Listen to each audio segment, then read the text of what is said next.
All right, let's go ahead and, are you guys ready on Facebook there? Okay. Let's go ahead and call the Committee of the Whole meeting back to order. I believe I need a motion to come back into this meeting, Motion to come out of recess. or not? I think we should. Okay, Second. as long as Josie thinks we should. All right, I have a motion from Councilman Merrill and a second from Councilman Lundin to come out of the recess for Committee of the Whole. And we'll jump right back into our discussion. I believe we left off with the Small Cities Development Program funding. Correct. I just want to reiterate that we, as a city, do not choose the definitions for slum blight. And basically, what we're looking at it as is our oldest housing stock, basically. So aging infrastructure and aging housing. So that's how we determine that area. How big does that area have to be geographically? Do they have a set limit, or can you say the whole city? We cannot say the whole city because we are allowed larger than 5,000 people, but we can set a contiguous area within the city, but it does have to meet the similar to the slum and blight definition. So it does have to be Aging home. aging homes. So it does have to have lower property value in relation to like our newer homes. So whatever that area is, we as city staff are planning on making it as large as possible Okay. within this area. So we have discussed that. it'd And really which is why we would like to include some of the older businesses along Heritage Avenue as well as not just downtown. Because we do feel that we would like it to benefit as many people as we can. It also should be known that these are deferred forgivable loans. And you have to live within your home for 7 years. Otherwise, you do have to pay some back. So that is part of the program. So people can't just fix up their house and move out. They do have to be living in their home for a while afterwards. And that is usually done, it's designated, we would handle those loans, which I know we've done in the past within the city of Isani, and I've managed in other places, but it's percentage-wise, maybe Mike can speak to this. So let's say somebody moves out after 6 years, they pay that Prorated. yes, prorated, thank you, I was looking for the right word. So if we're forced to pick an area, I guess I would think the area probably east of the tracks, like Palomino and the older part of town there. I think when you drive through there, you see a totally different economic situation. So I don't know. It's so hard to do that though, because then other people are gonna feel like they got the short end of the stick. How many areas can we designate? It Is has there to a be- certain amount of neighborhoods or blocks or houses in general? It has to be less than 50% of the city, and it has to be one contiguous area, so it has to be connected. But people do have to meet the LMI requirement, so even if your neighbor gets one of these loans, because they're called loans, doesn't mean you'll get one, because you have to meet the LMI requirements for your family. Looking at this, back to Fourth Avenue and that other dirt road that we annexed, those are older houses on both of those roads. I see that you can put in water systems, sewer systems. I mean, could any of this work for improving, if we have to tar and gutter and put in water and sewer, could any of it be used towards that for those two neighborhoods? That is a much larger grant than what this would cover. Okay. So I don't know if this is the right funding for that specifically. This is more for smaller projects, and it's for things that we would want it to cover 100% of and maybe didn't, Okay, so And- it'd have to be 100%. yes. Do you think those neighborhoods would be eligible or would be considered? I guess we'll have to look at the map and see where the line has been drawn, but we can try to cover whichever neighborhoods that we believe should be. So we have to draw a map out exactly. So we'll be working on that internally here, and then we can share it with you to weigh in on possibly through an update. Does that? I think the only fair way to do it would be to break it into 50% quadrants and see whichever has the lowest housing values, and that's all you can really do. I mean, I don't think there's any other real fair way to do it. We can't, as a council, we just can't say, well, this area or this area. I think we have to use numbers, then we can justify what we choose. Like, say, if the south half of Heritage, 50% down is the lower house values than the north half, so that's what you choose. I mean, you have to use numbers. You can't use objection on this sort of thing. Otherwise, you're opening yourself up to probably getting in trouble. And it has to be homes that need, for instance, 25% of it is dilapidated. So it needs to be the homes that need a new roof and so it can't be a new house. Like, we're not looking at a new neighborhood. How about, can we identify all neighborhoods that are, let's say, 40 years or 50 years older, and just designate them, and that way, like Luke said, we're not discriminating at all, we're just taking the oldest neighborhoods in town? Potentially, it just has to be contiguous, so, Are you yeah. sure on that it has to be? Yes, Oh, that's stupid. Continuous? That is stupid. yes. So it doesn't have to, in smaller cities, you can just do the entire city, but within any city over 5,000, we do have to designate one specific area. Well, you could draw it out into. In quadrants and then pick, I mean, if we go Main Street, you can go right down Whiskey Road and, like you said, hit that area over. I think, I mean, Well, anywhere older. south of Main Street, I think it would be, Older. yeah. And then you'd easily be able to connect all of Old Main Street, and you'd cover We'll pretty start, big majority of the older houses. I think we're on the same page, our staff and what you're saying, what we discussed. So we'll start drawing the map and we'll go from there. How does that Okay, sound? yeah. I'll only get behind it if we can do it in a way that someone can't say we discriminated. If Well, we I'm do with you, it, if we Luke, do it by too. numbers, I don't really then, like the idea of a handout or anything like Right, that I going out to don't, people, but- at the same time, helps the they're community. right, that if we're not applying for it, some other city is, and Right. so, I mean, And I can see And this in a- helping. yeah, I mean, Yeah, I we're not the ones that create this incentive structure I that know, but we disagree with. choose who Right. gets it, so we gotta Right. choose something that statistically Yeah. can't be argued one or of something. the important things I do want to bring up is that we do have interest from potential owners of the creamery to use this grant too, as they are considering the reopening of that building. And that is one thing that really allows us to apply for this now, because they are very vacant in that location, and a lot of it was caused because of the things that happened in the pandemic. So this is a unique opportunity for us to apply for this funding and get funding at this time. So we don't always qualify. It is very competitive, but this does give us an upper hand at this moment because it is one of our most historic, older buildings that it's very expensive. So this would be one opportunity for us to do that. And in order to apply for the commercial funding, we have to do the housing portion. So just keeping that in mind. And there's no other strings attached, just, we don't have to start offering low-income apartments or. Nothing like that. I read through it, I didn't see that. Yeah, I So looked it's for gonna be that one of too. my questions. The way they're trying to sell it makes Right. it sound like, It's oh, only, it's only for, if there were, for instance, some mixed-use buildings and they did decide to apply for, like the Creamery building, for instance, if they did decide to apply for that, then they would have to have 20%, I believe, or something like that, be LMI, and that's their decision to apply or not. So we're not forcing anybody, it's up to them to do it if they would like to, but I don't even think that's their intention. And from what I'm understanding, $12,000 isn't enough for them to make that change. Can you say again what you hope the total grant would be? I'm not sure what I hope it will be. The maximum amount is, I believe, 1.2 million, with 600,000 going to the streetscape. And so another 600,000 towards the rehabilitation of commercial and homes. And the city cannot match any of it ourselves. So the match has to come from the individual homeowners as well as the businesses.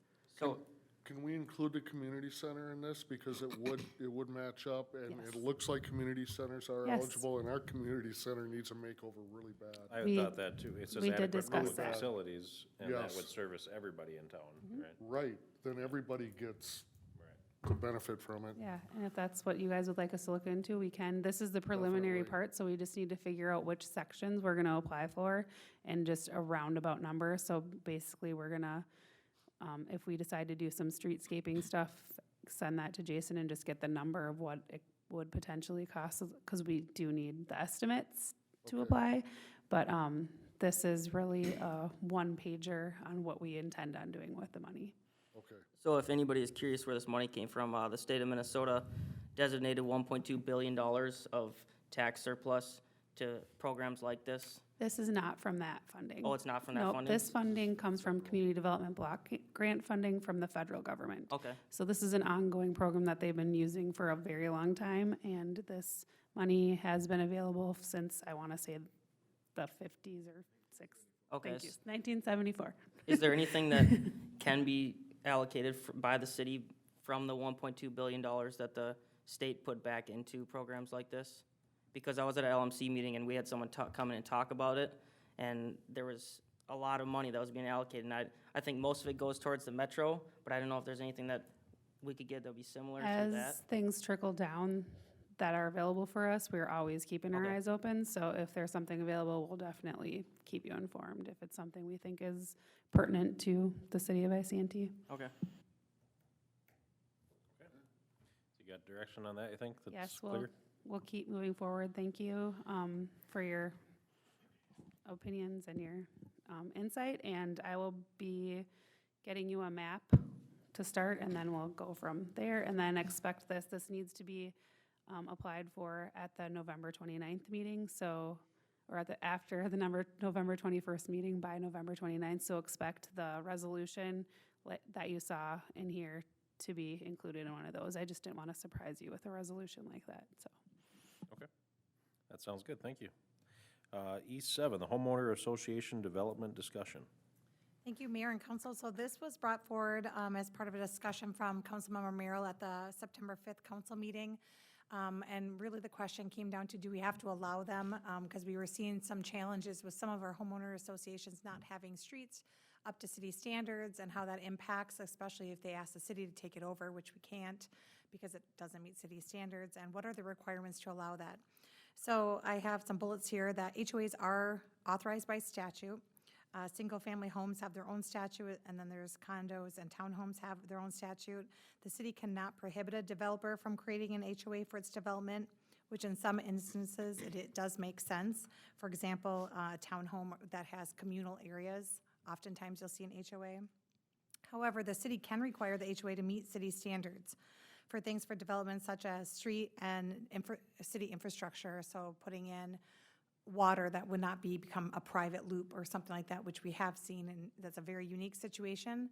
Hopefully it works out, but there is an element of crossing fingers on that. So if that is something that council would like staff to look into, we would have to look into our planning and zoning code and see if there are some, we'd have to add a section in there, because currently we don't have anything defined. Yeah, so I would, it just really irked me when we had that meeting and that homeowner association, all those older folks came in and they were talking about all the problems they have and the fact that we can't help them, it really bothered me. And then another thing is, so you just talked about water. Who's on the hook if, say, an HOA has their own water and something like Flint, Michigan happens in that water? Are we on the hook as a city, or can they go after the HOA because they are in our city limits and they are drinking the water that's in our ground? So that's something that, I mean, So the water infrastructure that's tied to the HOA, like in the one loop that goes up and becomes like a private loop, so to say, doesn't have a different water source. Okay. And that is meeting the structure, the infrastructure quality that we required through our engineering. We don't flush it out. There are certain things we don't do for maintenance of it because it's technically a private loop, but they are tied into the water by the water we have. okay. Okay, so it's city water. It's city water. Can we hold them to this, can we be in total control of their water? I mean, as far as flushing out, We could flush it and we could shut them off. There are gate valves there that we can shut off the entire loop. I think the challenges with that Heritage Estates is that they don't have individual, so if someone didn't pay their water bill, we're shutting the whole association off. They're not required to have their own shut-offs in an HOA? I don't think we required it to you. They should, but should, that it was seems- approved on a case-by-case basis not to, Okay, and that we was don't, we not. don't, we don't that want was- that to happen. That was, at the Right. time, So we can That- change that. We need to change the ordinance so this yeah. stuff doesn't happen. at the time, So- that was not staff's recommendation, but The that is staff that what were moved here forward. now, that Right. were there then, did not recommend it, but it was something that was moved forward. That's why we need to change the ordinance, so it's not up to council. It should be pretty universal, because there's could be some councils that are persuaded by something, or I think we gotta have an ordinance that they're required to meet every single standard everybody else is. There's no way around that. I agree. What was the reason that they decided to make that decision at the time?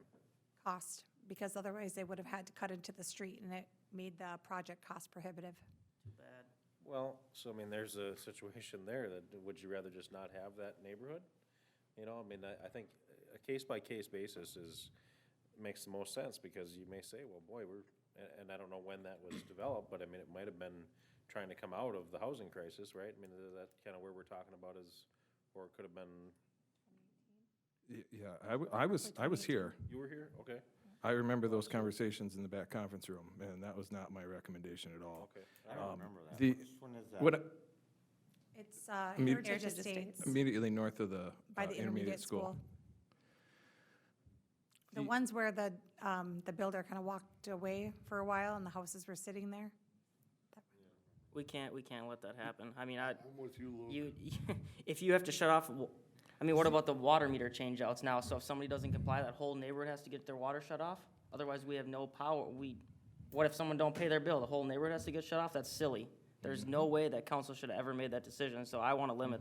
There's, We're not a city who's starving for no, and construction and houses. we never have been. Right, so we need to at least keep something. Well, but my point is that you might be, I mean, or you might see a different need that maybe that homeowners association might bring. I mean, why not just leave it as a case-by-case basis on that? It's, I don't disagree with that. leaves But I issues. will say one thing, and I'm gonna tell you all this, and you've all said this, which I've been disagreeing to.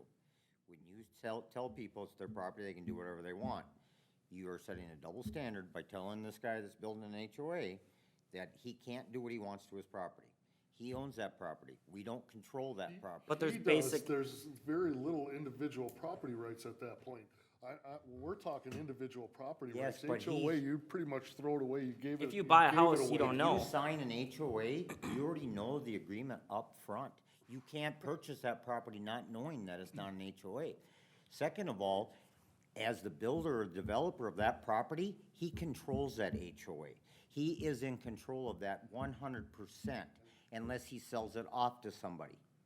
I don't disagree with you on a lot of that facts, but you're gonna set a double standard when you tell one person they can do one thing, but now you got a developer that wants to build an HOA and not allow him to do what he wants. I think it's That's a totally double different. standard. It's That's- totally no, different. That's apples commercial and versus oranges. residential. It's not the It's same It's thing. not- Why is it different? So what, so If he's hypothetical. If he's a commercial entity, does that mean he shouldn't have property rights? No, but hypothetically, say a developer comes in and he wants to skimp as much as he can to make as much profit as he wants, which a lot of entrepreneurs do, right? Now you're putting people like in the old folks neighborhood, they got shafted because somebody didn't want to spend the money to have the street built right. So now you're coming into a situation where people buy houses, they assume since it's in the city that the city is going to take care of the basic infrastructure, water, streets, police, all that stuff. And I don't care if it's written anywhere in this, people don't read all that 800 pages for a house agreement. So the fact that we're not doing our due diligence to make sure that this doesn't happen to our residents, I think is a huge issue.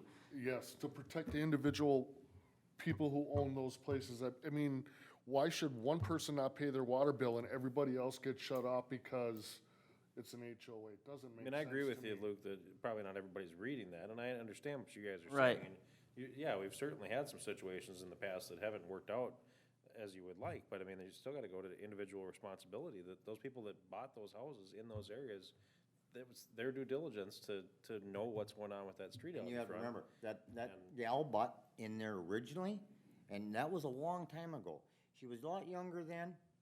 All right. And was fully aware of it at that time. From day one, they've had to take and maintain that street. Now she's older, she doesn't wanna do it. That changes dramatically as time and age goes on. So, then our next best solution is maybe to sell from there and get into an HOA that does take care of their properties better. I don't disagree with you, but I'm just saying, HOAs are a different animal and beast compared to a standalone home, completely. So, sometimes I wish I was in an HOA, and then I also start thinking about what it costs me a month to be in that HOA. It's a lot of money. And it's not just $100 a month, it could be up to $500 a month that they're paying for the HOA fees. Right. Which takes care of the garbage, the street cleaning, you know, watering of the grass, mowing of the grass. That's why I say, God, it'd be great to be in HOA, I don't have to do it. Right? But now, you know, when I was younger, I wouldn't have been in that I wouldn't have done that in a heartbeat. Now I'm getting older, I kinda like that idea. But basic necessities like water and streets, that's not something, I that's, don't disagree with you on that, and that This is probably what we're should've never talking about. happened. Well, that's what it comes down to, but is you did basic. bring up the fact about plowing of the street and bringing the streets up to standards. That is gonna be a whole different thing, discussion. I don't disagree with the fact of the water and the curb stop. Because as a plumber, if I have to go into somebody's house and I can't shut that main valve off before, You can't work on it. I can't work on it unless they have to come and shut the street down. But now that isn't my problem. But it's up to us. If you took an HOA, the land mass it takes, compared to putting residential housing in there, what's more profitable tax-wise? I'm just curious, is it,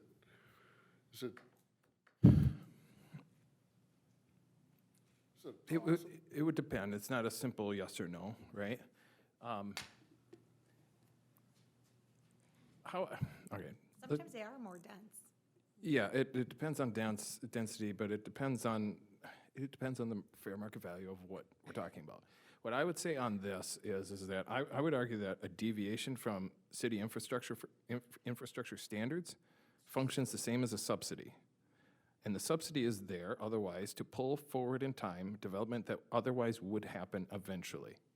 The question is that subsidy worth the time pulled forward? I would argue that oftentimes that's not. It's not a hard, fast rule that it isn't in every situation, but oftentimes I would say, let it happen organically. If they aren't willing to meet city standards, it will become our problem eventually. And if they aren't willing to meet city standards, then the time for that development is not now. It will be someday, it just happens to not be today.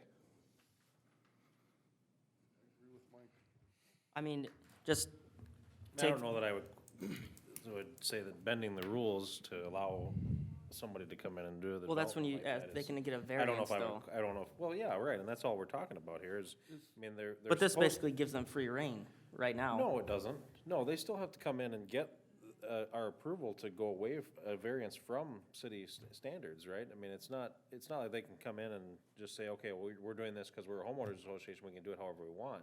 They still have to come in and get our approval to not have the street up to city standards. They still have to come in and get our approval. I mean, it wasn't us, obviously, but when they did that in 2018 with the water shut off, I mean, we still have to approve all that. They can't just go in and do whatever they want. Okay, so in here it says we don't have anything that says the city can require standards right now, correct? I mean, they don't have to meet our standards. This is what this says right here, so we would have to add that language to our ordinances. That's what this says. Without having that language in there, it is up to council discretion as it comes through planning commission and then ultimately. And to then what if council. it gets missed, which happens? That's what I'm talking about. I mean, maybe in 2018 it got missed. I mean, mistakes happen. That's the But whole, that didn't get missed as far as it sounds like that was Well, it got- discussed in detail. It That was discussed in It was, detail. it was discussed at length, yes. I think we're pretty split on this one, but well, I- we can readdress this Yeah. after we get another council member, if we're split on it. I just think we're doing a huge disservice to the people that move into our I community. don't if we're- disagree with you, Luke. I do think, I would go out on a limb and say that they should have separate curb stops to each of those properties. Yeah. I would definitely say that. Okay. But I am not going to argue the fact on the streets. That's up to them. And if those people purchase that, that's up to them. Now, I do know all the cities that I go through, you'll come down the street and there'll be, the cities, we'll just say our city of Isani, all street signs are green. All of a sudden you come up to an HOA or a privately funded, the street sign turns blue. And that blue sign indicates that it's private property and the city does not maintain those streets. So if that street goes bad, the city doesn't have to pay to fix it, that HOA does. And that HOA's funds are to take care of and maintain that street. Right. That's on them. But I it wanna reflects on us too.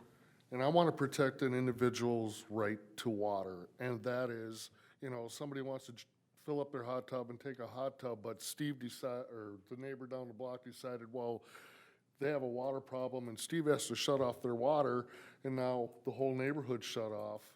I want to protect each individual resident's water rights. disagree And the with other this. And that's thing I just have one to say layer. about So- this so is, let's- when you buy an HOA, you don't know, you don't dig this deep into No. things. You would think that you are being protected against these things. By the city. By the city or by at least the Standards of building, developer. right. I mean, I would have never thought of asking this question if I even considered an HOA, which I never would, but I would Nobody think it would would think of just it. be in place. So let's wrap this up with, so you've got a consensus 3-1 that you would like to add some language to the city code saying that that a homeowners association is required to always have their own curb stop for water, basically, right? But the rest of it, There could be a multitude of other things. I Well, mean, we're right, just scratching so, the so do you surface. wanna move forward with that consensus? Or do you wanna bring this back to November 21st, Kyle, and then we'll have a new council member and we can talk about it then? I mean, I would really like to move it forward. I think they should meet the city standards, just like everybody else in the town. What other standards other than water? I mean, water, sewer, setbacks. I mean, there's all sorts of stuff, isn't there? Mayor and Okay, council, with in not- the the essence of setbacks not time, I being do done. think that we should postpone the rest of this discussion till the November 21st Committee of the Whole. And at that time, we will have another member who can also chime in for the city council and see if we have further direction at that time. Okay. Okay, Okay. so then I'd look for a motion to adjourn our committee of the whole meeting. Motion to adjourn. Second. I have a motion to adjourn from Councilman Lundin and a second from Councilman Merrill. All in favor, say aye. Aye. All opposed, same sign. Motion carries 4-0. We are adjourned. And we'll jump into our